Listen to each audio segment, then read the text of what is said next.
Yes, I know I focus more on the Division 1s, but it's Division 2 Elite 8's a blowout. You know, it's when they reseed, it's hard to not avoid that. Like this one. I would like to show you this one. JC is another I like that. ESPN. I liked it. That that ESPN has a deal with them. It'd be a really cheap deal with NJC, but it is a deal. I like that, but when they're just going to commercial, And I mean when they're at like this stage, it's like hard to show. Kind of. It's a blow. Third three of the first half, Natalia Chavez. Looking at three, Valero to try to answer well strong. Whistle and a foul here on the Wildcats. I believe they'll get flipping.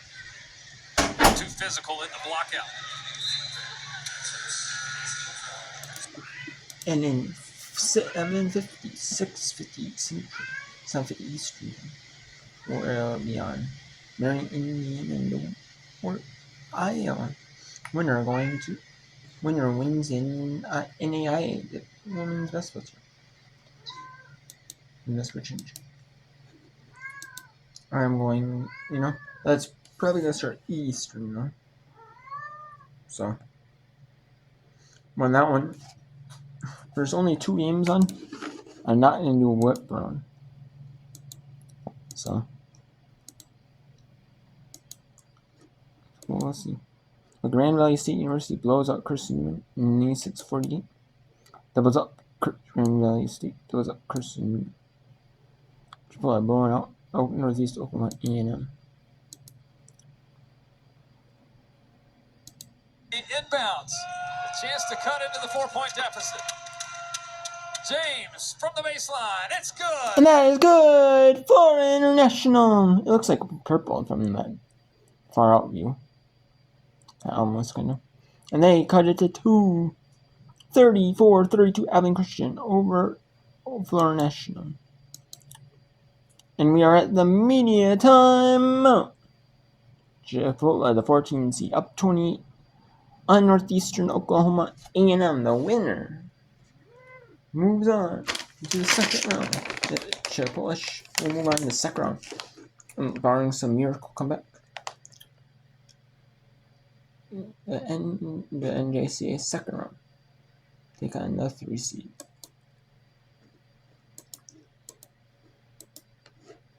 And like I said, South Alabama leads 41-36 in Purdue Fort Wayne. Christian 34-32 in Furnish.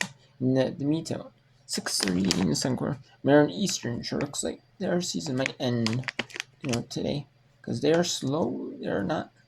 They are down 13 against them, but there's still time for Maryland Eastern sure to come back. And there is still time. Not plenty of time. 16 minutes, 36, not tons of time, but, plenty of time when they come back. Outscored UMES 9-3 to start this third quarter. They have a 13-point advantage. Anthony Romo, Matty Allball back on the call. Big possession for the Hawks coming out of a timeout called by head coach Malika Willis. That three-pointer's too strong. It goes out of play, and it'll stay with Maryland Eastern Shore. And Youngstown came out showing the zone with Cynthia Gregory up top, which I think is one of their better defenses, obviously, besides their man. Forcing them to shoot from the outside, which is not Maryland Eastern Shore's strength by any means. So I think that was a great call by Coach Jackson. Yeah, the Hawks only make 4 3-pointers per game on average. But something I think is really cool, they have a good contingent behind the bench. A lot of Maryland Eastern Shore supporters you can see in the background. Definitely. Always love when the away fans come out in droves for their teams.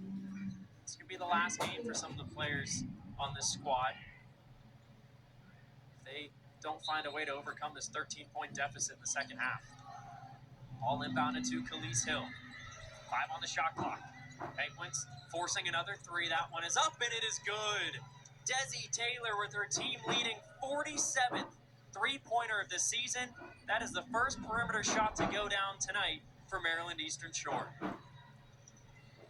Lead back down to 10. Do the Penguins have an answer? It seems like they've had one all quarter. Cameron, too much space for three. Off the mark. Here come the Hawks once again. Hill skips it over. Does Taylor have another? She does not. Offensive rebound and putback is off the mark from Turner, but DK Turner has 2 free throws coming up. The Hawks 6 for 7 from the free throw line so far tonight. Take another look. Offensive rebound by Turner. Putback. She was fouled by Dan Cameron, who you saw try to take a swipe for the ball. That's her first, team's second here in the quarter. I mean, we've seen Gregory and Baker and Hernandez battle with a lot of really good bigs this season, and I think DK Turner has to be one of the best ones in terms of putting up a fight, really battling for the rebound every possession, defensively, offensively, boxing out super hard. She's a really, really solid player. Oh, and she's got a little pizzazz to her. DK Turner blowing a kiss to the Penguin student section after the free throw. Love that. As we approach 5 minutes to go here in the third. Penguins break the press. Why, she's done a pretty good job up to this point, working through the Maryland Eastern Shore full court press. The lead is down to 8. Quick 5-0 spurt for the Hawks. King driving, kicks out. Baker, baseline J. Out of the rim. Fight for the loose ball on the floor, and the Hawks have it. They have Taylor up the floor. Desi Taylor over Cameron. Too strong. King is hit hard. And she fell on the ball. We'll see if she can get back to her feet when we come back. 4:50 to go in our third quarter. Second round action here at the WNIT on ESPN.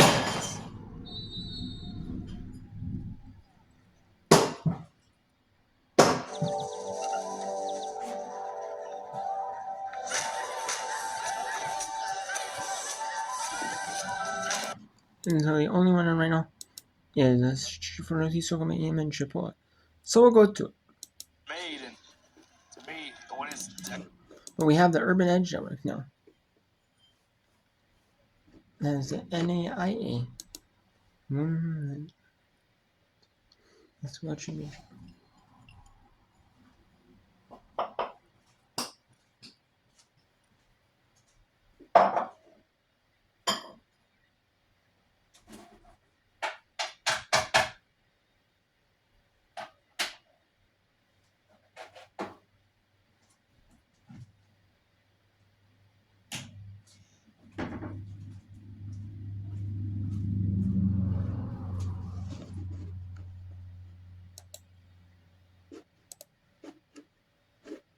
Yep, and it's step up as Eastern.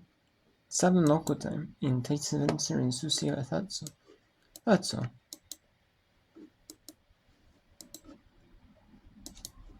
When there's only one game in, we'll go to it in this NJCA. We'll stick with this NJCA game till its conclusion. Let's stick with it here.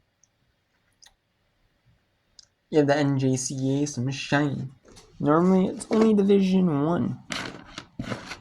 Normally, because it's the most easy accessible to find.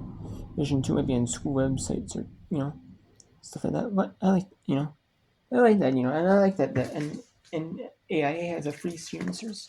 The schools to stream their video games. I like that, Wish the NJCA had that. Sometimes they have paid bits. Or maybe some school websites, but hard to find NJCA's sports.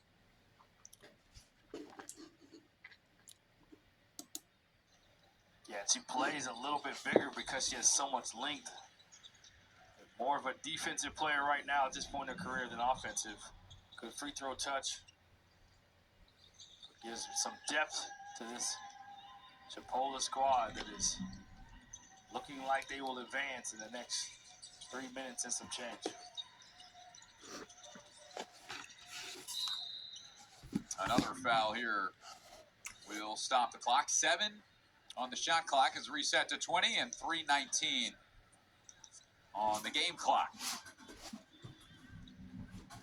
So this is what we kick off with tomorrow. The 24 seed Central Georgia Tech and the Titans, led by head coach John Gordon, will take on State Fair, the 9 seed Roadrunners. Generous roll on the free throw attempt as that one drops in. Again, that kicks off a stretch of 4 games tomorrow. Top of that, it is Northwest Miss and Dodge City. Excited to see this Dodge City team play as the 10 seed. Monroe and Three Rivers, the 21 and 12, is the 3:30 game Eastern, 2:30 Central. And Monroe's story is just crazy. The travel to get here. So scramble under the basket is included with a foul call.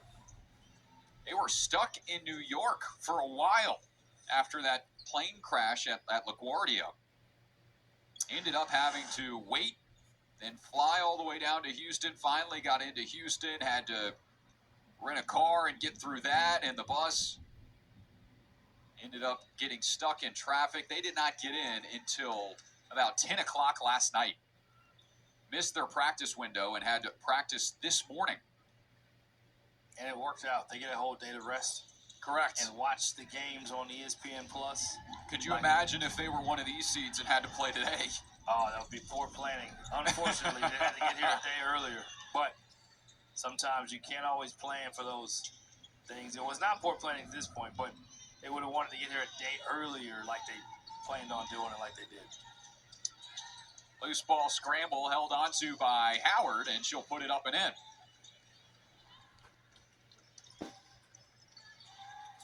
So glad to see the Monroe team get their rest. They'll take on Three Rivers tomorrow, and then we close out tomorrow with Gillette and Gulf Coast State. And now pretty much all of our matchups set for Thursday as well. New Mexico against Butler as we get the first look at the number 1 overall seed under head coach Mike Helmer. Here's the drive from Annie Dawson, and now kicked out from Yanni Morris.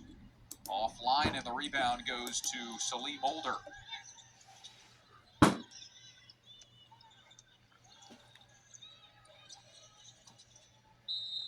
Too many. Josiah Taylor, the freshman guard, getting some playing time. 5'5" freshman out of Sarasota, Florida. And now some hugs for the NEO side as the starters will exit. Some new faces will come in, and the sophomores gets their hugs and goodbyes for leaving a mark on this NEO program. Yanni Morris, Monte Davis. You're a sophomore. That's because in junior college, you only have 2 years of eligibility. Because it's a technical college. Junior college, you have 2 years. Yeah, And absolutely. they give associate degrees. So hard to put into perspective how But a lot of the schools, a lot of them in community college, they might move on to like that play at the NAIA level, or they might even play some. A good bit of them do play at the Division 1 level. A good bit of them play in junior college. Because they feel like they're like a Division 2 or Division 3 press, but they don't want to play that level. So instead of doing that, they'll just do it too. And some of that, because and some of them that start their careers at NJCs, some of them, go to junior colleges.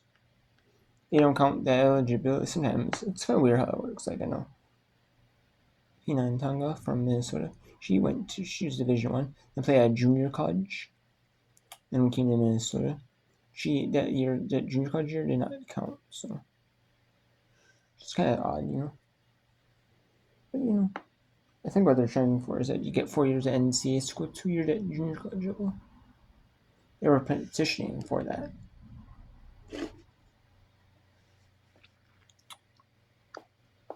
Yeah, so we'll breaking the action. We'll end the work run right now. And we'll take a little bit of break from the work run. And we'll show you so we'll get these games, so we'll get back to coverage in a few minutes.